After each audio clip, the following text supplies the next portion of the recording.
அனைவருக்கும் வணக்கம். இந்த வீடியோல என்ன பார்க்க போறோம்னா, டெஸ்ட் இந்த படத்தோட கதைய தான் பார்க்க போறோம். படத்தோட ஆரம்பத்துல அர்ஜுன காட்டுறாங்க. அவர் பெரிய கிரிக்கெட் பிளேயரா இருக்காரு. டெஸ்ட் மேட்ச்ல நல்லா விளையாடுவாரு. அவர் கடந்த 1 ஆண்டுகளா கிரிக்கெட் ஒழுங்கா விளையாடாதனால போர்டு அவங்கள கிரிக்கெட் போர்டு அவர கூப்பிட்டுருக்கு. கூப்பிட்டு "நீ ஒழுங்கா ஃபார்ம்ல இல்ல. அதனால நீ சீக்கிரமா ரிட்டயர் ஆயிடு" அப்படின்னு சொல்றாங்க. அதுவும் எப்படின்னா இந்தியா, பாகிஸ்தானுக்கு லாஸ்ட் ஃபைனல் மேட்ச் ஒண்ணு இருக்கு. அத இந்தியா ஜெயிச்சே ஆகணுங்கிற கட்டாயத்துல இருக்காரு.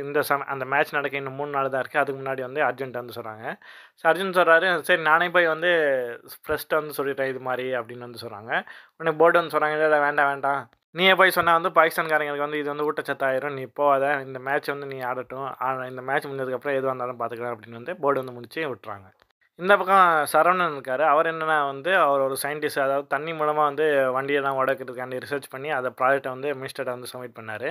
மினிஸ்டர்ட்ட சப்மிட் பண்ணோனே மினிஸ்டரோட பிஏ ₹5,00,00,000 இருந்தா தான் ப்ராஜெக்ட்ட அப்ரூவல் பண்ண முடியும் அப்படின்னு சொல்றாங்க. அதே சமயத்துல இந்த ப்ராஜெக்ட்காண்டி அவர் ₹25,00,000 கடன் வாங்கியும் வச்சிருக்காரு. அத கேட்டு கடன்காரங்க இவர் டெய்லியும் தொல்ல பண்ணிட்டு இருக்காங்க.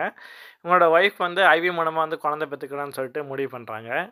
இவரு சரி சொல்லி ஓகே சொல்லிடுறாரு. ஏன்னா அவங்களுக்கு 34 வயசு ஆயிடுச்சு. இவங்க ஒய்ஃப் ஸ்கூல்ல டீச்சரா இருக்காங்க. அர்ஜுனோட பையன் இருக்காரு. அவர் கிரிக்கெட் கோச்சிங் போயிட்டுருக்காரு. ஸ்கூல்ல அவர் கிரிக்கெட்டும் விளையாட பிராக்டிஸ் பண்ணிட்டுருக்காரு. அர்ஜுனோட பையனோட கிளாஸ் டீச்சரா சரவணன் அவங்களோட ஒய்ஃப் இருக்காங்க. இதே சமயத்துல இந்த ஃபைனல் இந்தியா, பாகிஸ்தான் கிரிக்கெட் மேட்ச்ல பெட்டிங் நடக்க போறதா நெறைய புக்கீஸ்ல அரெஸ்ட் பண்றாங்க. இப்படியே போயிட்டுருக்க டெஸ்ட் மேட்ச் நடக்கிற நாளும் வருது. முதல் நாள் டெஸ்ட் மேட்ச் நடக்குது. அப்ப நம்ம அர்ஜுன் நல்லா விளையாடுறாரு. விளையாண்டுட்டு வீட்டுக்கு வராரு.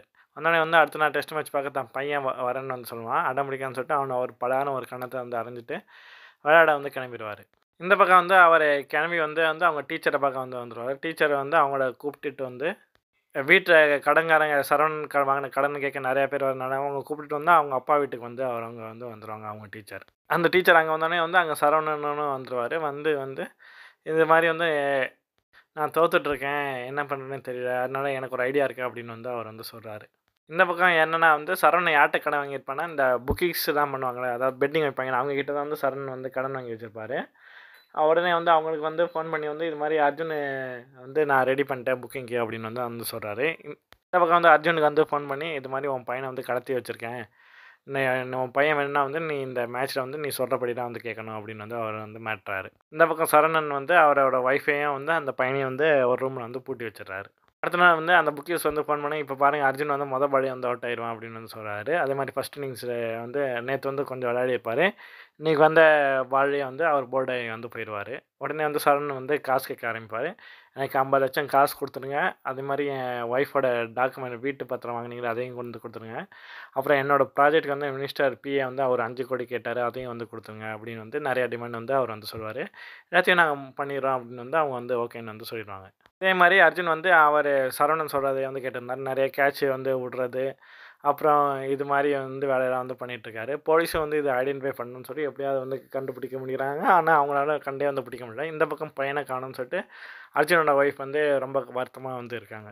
அப்புறம் சரவணன் அவங்க ஒய்ஃப வெளிய விட்டு, இது மாரி நம்மளுக்காண்டி தான் இதெல்லாம் பண்றீங்க. பாரு நம்ம இப்போ கொஞ்சம் கொஞ்சமா நான் சம்பாதிக்க ஆரம்பிக்கிறேன் அப்படின்னு அவர் சொல்றாரு. இப்போ என்னன்னா ஆச்சு, கடைசியா ஒரே ஒரு லாஸ்ட் நாளைக்கு மட்டும் பெட்டிங் வைக்கிறேன். அதோட நம்ம முடிச்சிடலாம் அப்படின்னு சொல்லிட்டு சரவணன் சொல்றாரு. ஆனா அவரோட ஒய்ஃப் வேணாம் அப்படின்னு சொல்லிட்டு அங்கேருந்து கிளம்பி போயிடுறாங்க. இந்த பக்கம் அர்ஜுன அவுட் ஆக சொல்லியிருப்பாங்க. ஆனா ரிட்டயர்ட் ஆகி அவர் போயிருவாரு. உடனே என்னோட ப்ராஜெக்ட் அப்ரூவ்டா பப்ளிக்ல பிரஸ் மீட்டிங் விடுங்க சரவணன் சொல்லுவாரு. அதெல்லாம் மட்டும் மேட்ச் முடிஞ்சதுக்கப்புறம் பண்ணலாம் அப்படின்னு புக்கீஸ்லாம் சொல்லிட்டுருப்பாங்க. இந்த சமயத்துல கடன்காரங்களுக்கு தெரிஞ்சிருச்சு. இது மாரி அர்ஜுனோட பையன தூக்கி தான் சரவணன் இது மாரி பண்ணிட்டுருக்கான்னு சொல்லிட்டு. ஆக்சுவலி புக்கிங்ல அடுத்தவங்க, அதாவது விளையாட்டு வீரரோட பையங்கள இதெல்லாம் தூக்கக்கூடாதுன்னு ஒரு ரூல்ஸ் இருக்கு. அப்படி பண்ணா அவங்க ஆளுங்கள எல்லாரையும் கொன்னுருவாங்க. இந்த பக்கம் சரவணன் அந்த அர்ஜுன் பையன் கூட பேசிட்டு இருக்கான். பேசிட்டு இருக்கும்போது அர்ஜுனோட பையன் சொல்றான், "எங்க அப்பாவுக்கு கிரிக்கெட் தான் ரொம்ப பிடிக்கும்" அப்படின்னு சொன்னோனே இந்தியா ஜெயிக்க 4 ரன் தேவைப்படுது. அர்ஜுன் அப்ப தான் ரிட்டயர் ஆயிட்டு 10th விக்கெட்டுக்கு விளையாட வந்திருப்பாரு.